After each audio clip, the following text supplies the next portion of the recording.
Since I was a little boy, the field has called me. A green pasture, a wide open space, an empty canvas, inviting me to run, to explore its every inch, edge to edge, line to line. Let me sweat, let me dream, let me drop back and throw it. The field is humble. The field is honest. In the sunshine and in the rain, it invites us to leave our mark, our footprint. The field is sacred. It demands our reverence and respect. Simple, beautiful, holy. The field gives. It never takes, and it doesn't judge. Yet it holds us accountable. Did I leave it all on the field? Do I have anything left in the tank? Here's this field that I've given so much to, and it's given so much more back to me.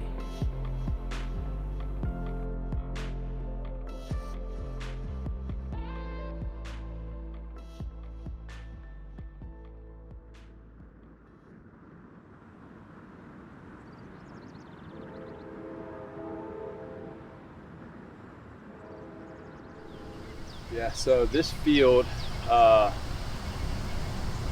of has been special to me since 10th grade. Whenever I got my license, even before then, we would always drive up the Avenue of Oaks. Just one of the probably the most beautiful, most photographed, videoed, spot in Mobile, Alabama is the Avenue. So there's something that just draws you to it, right? It's beautiful. But I'd come here and train by myself, where I'd just, kind of drop, move in the pocket, burst, different bursts, 10 yards, 20 yards, sprint out, cut, kind of creating a picture in my brain, kind of quarterback movement, but also kind of create future memories a little bit, right? And trying to picture and condition what's going to happen on Friday nights. And then fast forward, my best chance to actually have space as I started training people was right here. This feels where QB Country started from the very beginning.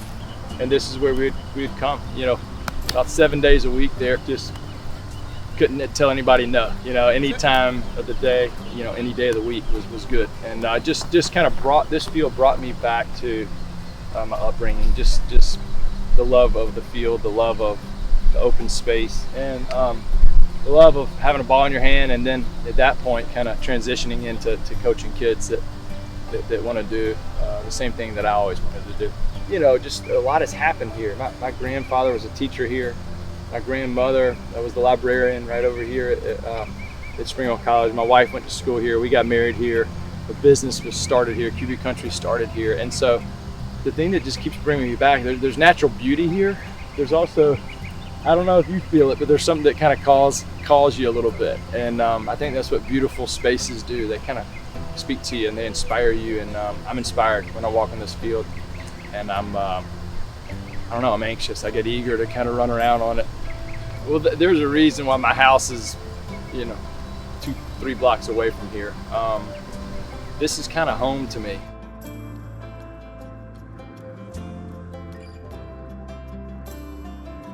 All I ever wanted to be was a quarterback at McGill-Tulane High School. I mean, I grew up, my brother was a quarterback there, but we just grew up, the one thing we always did on Friday nights was go to the McGill game at Ladd Stadium.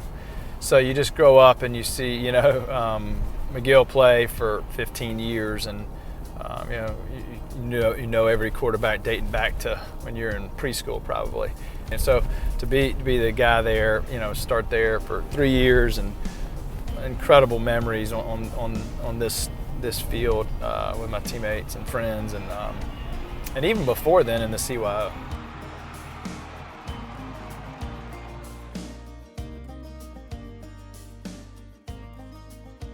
Drive the 4th grade Toy Bowl versus the All-Stars, man. Slinging it around, rolling out, scrambling. But I want to say, we'll look back at the film, but I want to say, it was last play of the game. I threw an incompletion right there with 9 seconds on the clock. Throwing my best friend Christian Mark, it was batted down last second. So we had 3 seconds. And I want to say, we're right hash, kind of pump fake, roll out, start running, the buzzer goes off, 3 or 4 guys on the team think the game's over.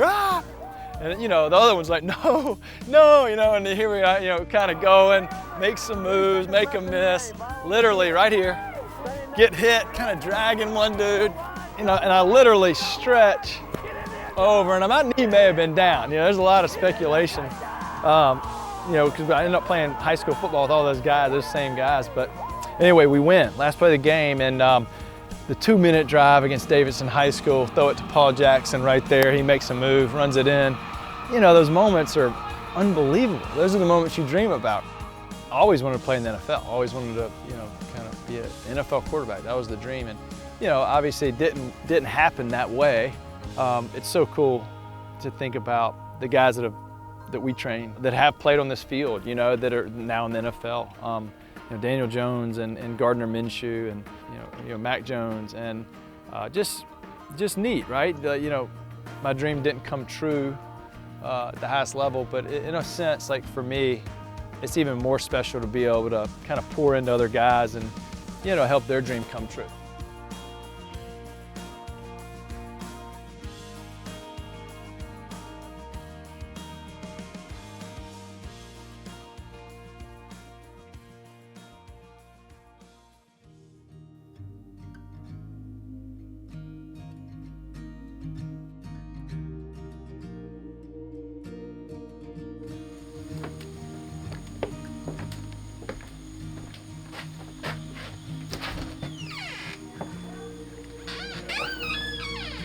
Hey, Mama. How are you? You doing good? Hello, baby girl. Well, the reason that I enlisted the support of my boys in cutting this grass is because when I first started, I was doing it on a push mower, and it would take me literally a full day to push the mower. So I needed some help, and I had some cheap help. So that was reason one. Reason two, because I wanted them to learn to contribute to an effort that results in something where you can look at and see order and achievement. My perspective was shaped by how I was brought up. And so I was brought up in an environment where there was punishment and reward. And ironically, my focus was more on not the reward itself, but the work that went into arriving at the award. Cutting the grass was one aspect of my life where when I finished, I wouldn't be criticized. I brought a little order into a life that at times seems a little chaotic. With the children, I wanted them in a sense to see the allegorical sense of discipline and what discipline eventually can give you. So I would get them up and with much objection from everybody, including Stephanie, at 5:30 in the morning on a school day and say, let's go. Running in that discomfort, eventually you tell yourself you're arriving at something that your body will thank you for. I kind of wanted it for them, and I wanted them to learn to deal with adversity. But when he started out in his little football passion, he was this big. Focus, that was it. It was football all the way along, and I saw him with this dream, this vision of, going all the way to the top with it. And of course, so watching his big grand moments, like through grammar school and high school, he was a star, a little football player, and it was such a thrill sitting there in the stands watching him do his dream, have it come true. And then to watch him through college and be behind Eli, and of course the frustration there, rarely getting to play. But then coming to the realization later on after kind of the heartbreak of him coming out of it and the disillusionment, like what was that dream about? But this is so often how it is on a faith journey, and so how this was the perfect training, and especially the part in college to get him ready to teach all these little boys and older boys and everything coming up, many of whom love the sport, but it's so much more than being just about the sport. It's about mentoring and loving these kids and helping them learn how to navigate life, because life will not go the way you think, but it just may be better.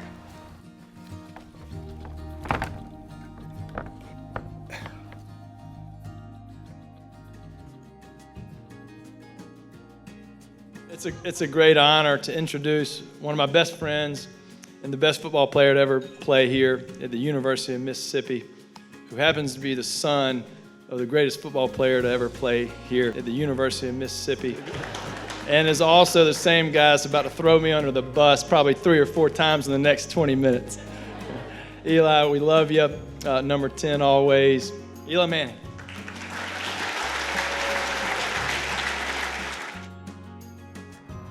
Well, first of all, I'm grateful for my experience here at Ole Miss and even the part of the experience that just didn't happen for me.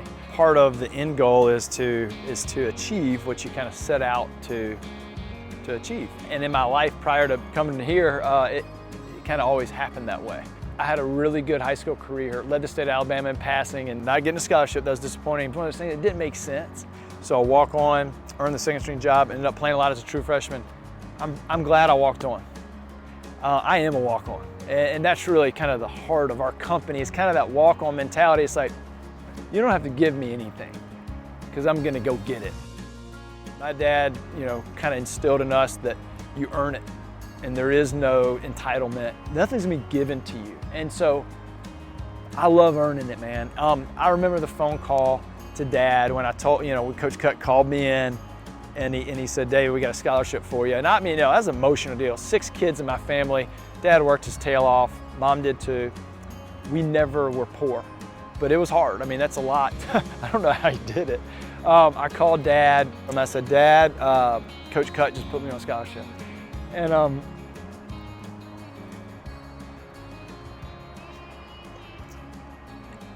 it was like this. It was,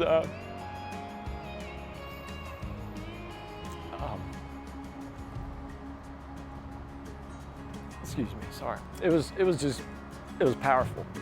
And just to be able to call him and tell him, hey, you don't have to worry about paying for my school anymore. That was big, man. That was, it meant a lot to him. It wasn't even about the money. It was really about, I'm proud of you for working your tail off and earning something that people didn't recognize, that you deserved before now.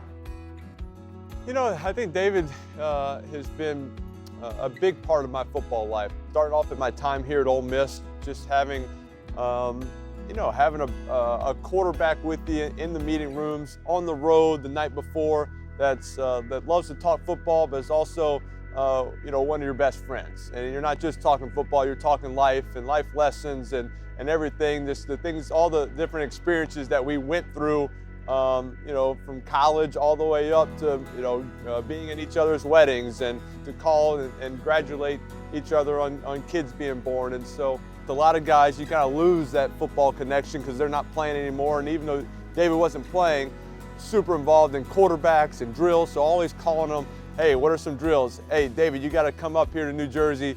I got a week here. Let's get after it for a week and before I go to training camp. Or hey, we start spring practice next week, come up, 2 weeks before that, and let's do some work and kind of make sure I'm prepared and ready on all the small little details that I know you're gonna take care of and know that I should be doing, because we were kind of taught the same way during our time here at Ole Miss. So he's just been there for me as a friend, kind of as a coach, as a mentor, and been so important to me. TDs on 3. 1, 2, 3. TDs. So a big part of my gratitude about this place is the friendships I made, the coaches that changed my life and that kind of taught me, and I learned so much from. As a kid, you dream of being the quarterback for Ole Miss or Alabama. You don't dream of being the guy who's a play away from being the quarterback. And so I'm grateful for the heartache even. And I tell my girls that, like,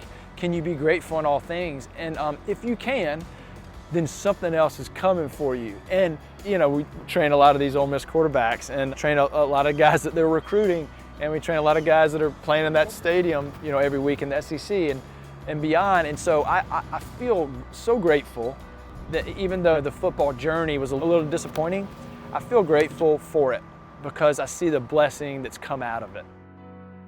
I remember when you were getting recruited, and there was, it was Texas and Virginia and a couple others in there, and I was just thinking, here I was a true freshman at the time, thinking, please go to one of those schools, Talk to us about your decision to come to Ole Miss when you had so many other options. It was 1998 Egg Bowl. There was a freshman quarterback. I can't remember who his name was, but he played that game.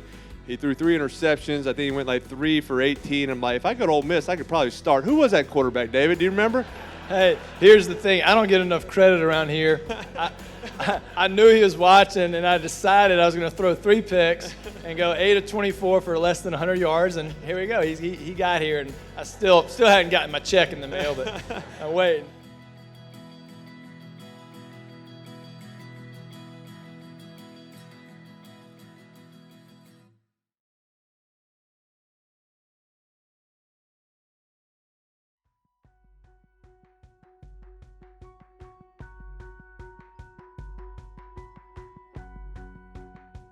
In any organization, culture is probably the most important component to success. And you have to have a strong leader running that business or organization to make things happen. You have to get everybody on the same page. And when we started out, David, this building wasn't here. We were going every day. Every day after school, in the morning before school, the weekends, spring break. He said, you name the time, and he was there, and he worked me out, and I swear I feel like he worked probably harder than I did to get me in front of the right people. You don't do that unless you have an obsession with not only your job, but I think you have a personal connection to the people you're serving. And now he's got all these buildings coming up in Florida and Texas, Tennessee, and the guy never misses a beat. I see him with his kids all the time, his wife, and then I see him in different states every weekend, night, whatever it is. The guy he doesn't stop, and if there was a guy that I had to bet on to be successful, it would be David Morris. Hey, work on 3. 1, 2, 3, work. Good job.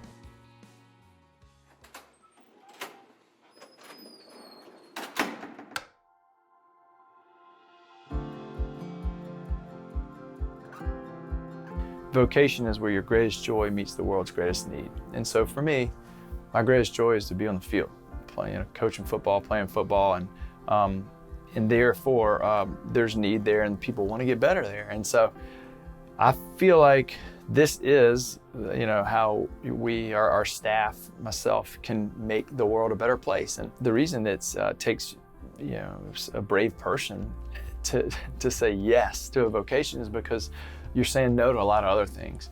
And so there was a moment where it was in 2010, I was sitting there with my wife, and I knew we were going to make this jump to QB country full time. It was an easy decision. I know I have to be in football, but I didn't know how the heck to make money. I didn't know how the heck to create a life and how I could raise my family. And so again, it took kind of just stepping out and believing that, hey, look, I'm not worried about all that right now. Let's just go give our life to something. And I knew that I wanted to give my life, to these young people that had a dream similar to mine. When David graduated from Ole Miss, he got in the sales end of real estate, and he was doing just fantastic, really making a lot of money for somebody who was just entering the business for a year or two. But there was a dis-ease in David.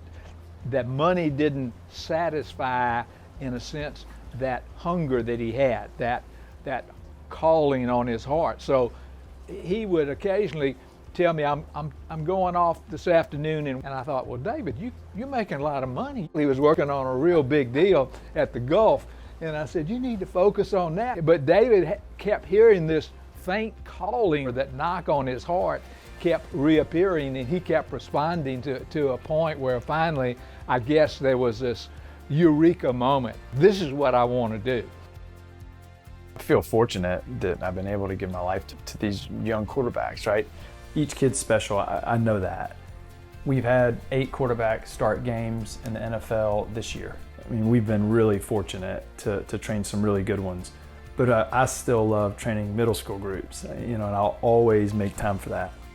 It's my responsibility to lift that kid up, to challenge him. My God, he's gonna be more confident when he leaves here.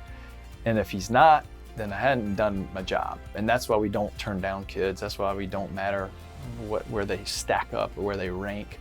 Like, and what's more important for a young kid, a boy, than confidence? I mean, what's more important than that? So if I can help give him confidence, I'm making the world a better place. I believe that. I really believe that.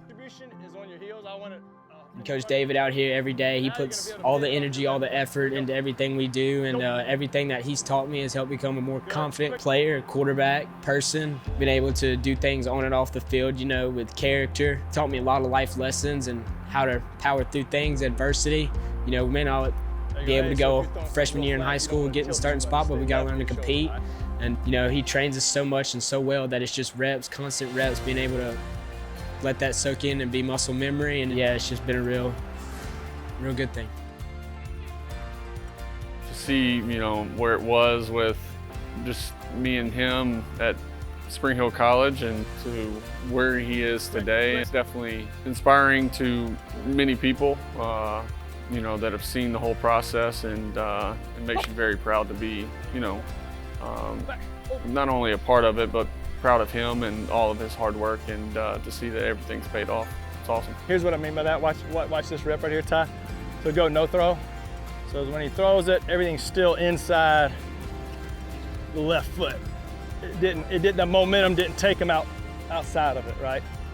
And we've kind of, you know, had a connection about the game, and he's kind of my quarterback mentor. Just, you know, I want to get better every single day, to ask him questions, and he's always, you know, super hard on me, and you know, that's what I want in a coach, and you know, I really appreciate it. No, I still think that foot can stay in the grass a little more. Yeah, no doubt. Just a hair. This story is important because it's about hard work. It's about community. It's about giving back what's been given to you. You know, the game of football has changed all our lives, and we're going to give it back. We're going to help change other people's life through this position and through this game. And the other reason it's important is because, you know, it's taken 20 years, and I'm proud of that. You know, we didn't get there cheap. We didn't get there overnight. Didn't buy our way there. Didn't ride anybody's coattails. We just worked real hard, and that's why that field's so special to me. I know how much I've left there, and you know, I feel like I've been given, you know, tenfold back. Bye, guys.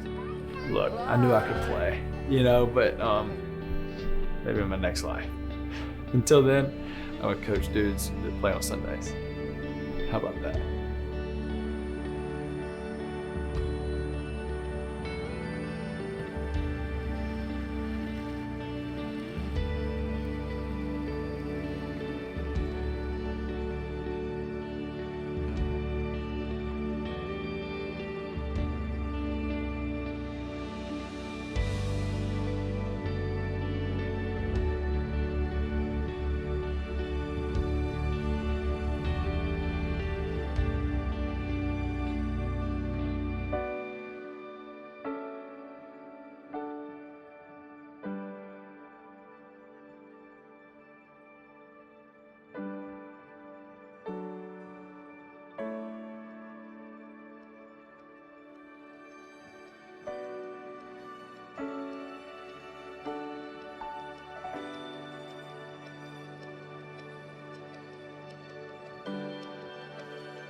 Going onto this campus brings back a lot of memories. You know, football for me at Samford is where I was part of, you know, 3 quarterback competitions and I lost them, and so that comes with a lot of hurt. And sometimes you think that the game, you know, took a lot from you, but in reality, it doesn't. It really gives you a lot.